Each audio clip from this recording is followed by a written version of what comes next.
Thank you, everybody, and it's an honor to be with great activists, and I hope we can work together to save this building.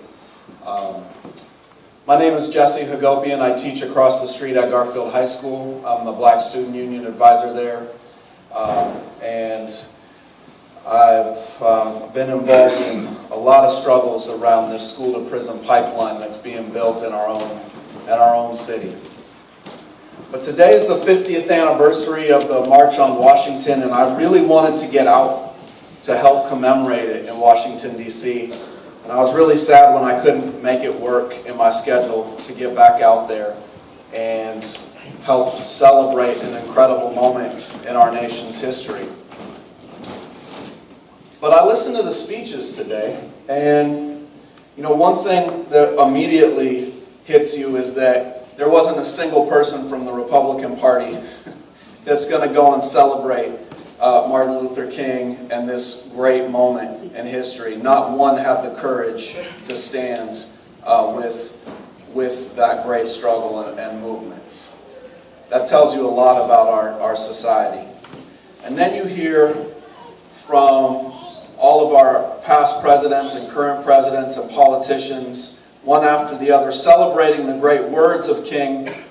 Meanwhile, our government is readying plans to rain bombs down again on the Middle East, again destroying innocent people's lives. The very same time they're celebrating Dr. King's dream, they're getting ready to bomb Syria.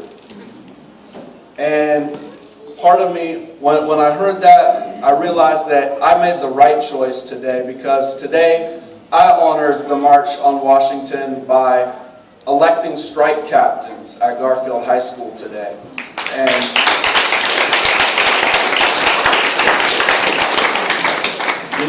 we're in a serious struggle here in the Seattle Public Schools, and this school district, the same one that wants to evict Africatown, is the one that's coming after the teachers here in Seattle. And they want to reduce education and the intellectual process to a single test score. They want to tie our evaluations to decide how much contribution you've made in the classroom based on a single state test score, right, from a company that's profiting by the hundreds of millions for these tests. And our union, I'm proud to say, is standing strong and saying education is much more than a single score. As my shirt says, I'm a teacher, not a test score.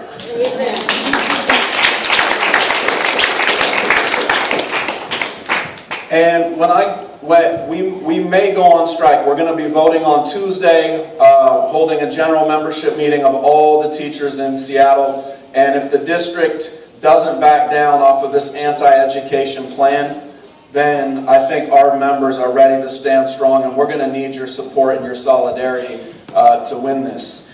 But when I get back in the classroom, I am going to teach about the March on Washington and this historic 50th anniversary. And when I teach about it, I am going to teach about the I Have a Dream speech. But I also want to talk about the things that King said before he said I have a dream in that speech. Because if you listen to that speech, we usually hear that one clip.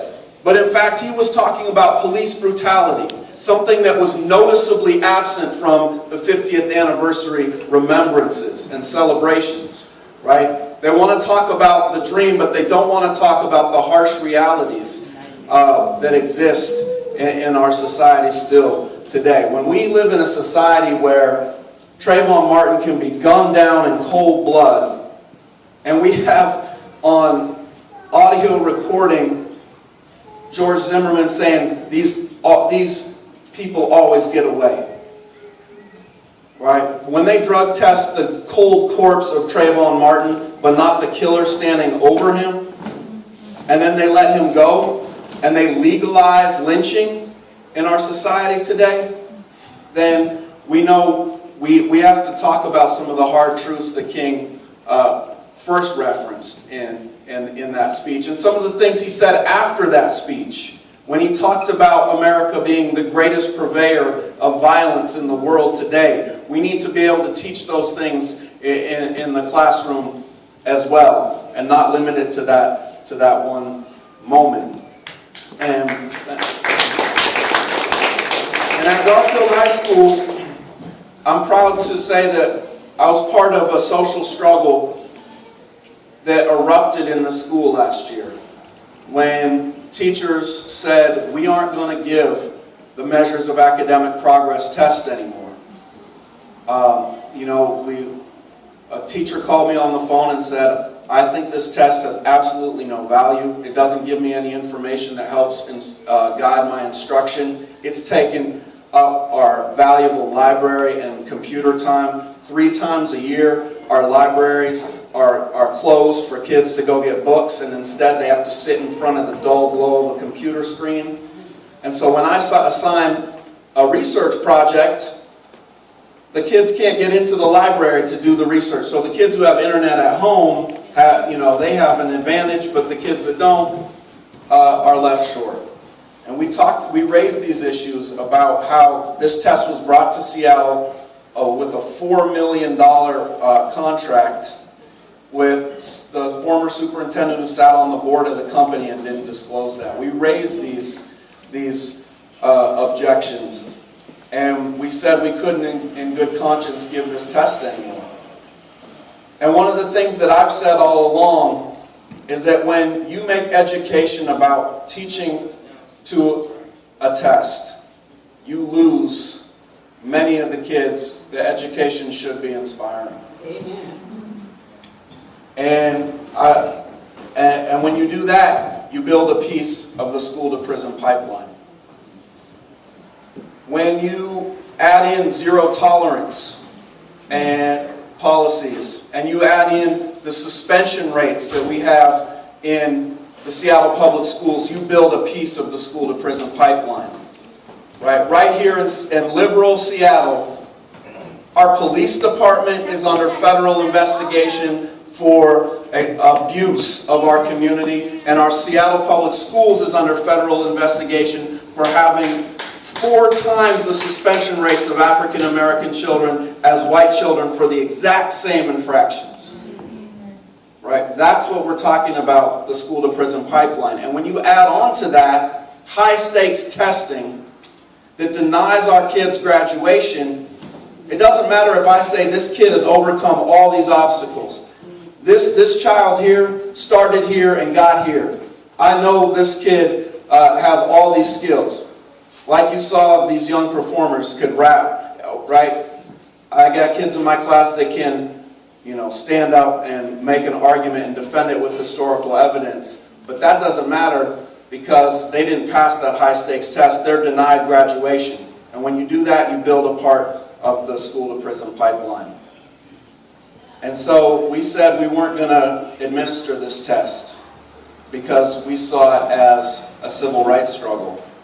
That this test was the gatekeeper to the APP program that was denying so many African American kids into AP classes. And we saw it as a civil rights struggle. But we're not the only ones that are calling education a civil rights struggle. You have down the way Bill Gates calling education a civil rights struggle. You have even our Secretary of Education, Arne Duncan, wrote today on the 50th anniversary of the March on Washington that education is the great civil rights struggle of our time, which is a lot to take from a guy who also said that Hurricane Katrina was the best thing that ever happened to the New Orleans public schools. But, he's right. Education is a civil right. But if I remember correctly, the civil rights movement got started with a boycott. Right? And that's exactly what we did at Garfield High School, was boycott their test. And we hope that it spreads throughout the country this year, as we've been contacted by people all over the nation that say we want our millions of dollars in resources not to go to adopting another exam to rank and sort our children, but rather to give them the resources they need to be successful, the after-school tutors, right, the reading coaches, the enrichment programs. And that's because we're facing serious challenges in our world today. We have an epidemic of violence against women in our society. We have mass incarceration of our young people. We're facing endless wars, economic collapse, and maybe the greatest is climate change threatening the very future of humanity. And none of these problems can be solved by bubbling in A, B, C, or D. We need to develop critical thinking skills, collaboration. We need to develop imagination and a real sense of social justice. And when our education becomes all about this narrow focus of the test, we lose all the other things that should ignite our classrooms. And so that's why I'm here to stand with Africatown today, and I think this should be a focal point of a civil rights struggle right here in Seattle, where if you all refuse to leave, right? If you all refuse to leave, this school district has a real problem because they're under federal investigation for their mistreatment and abuse of African American children. And now, when we try to uplift ourselves and better ourselves and find our own alternatives to the mess they've created, they're going to try to evict us and get rid of this program. They're going to have a huge problem on their hands if we stand strong. And at the end of last school year, the Seattle school superintendent, after threatening the Garfield teachers with a 10-day suspension without pay if we wouldn't give the test, and we didn't back down, and after all kinds of other threats, finally said to us, okay, since you weren't going away, I guess we'll make the MAP test optional next year. And we defeated the Seattle Public School District in implementing that test. And I know if you guys stay strong and build the kind of solidarity we did, you can win as well. Thank you.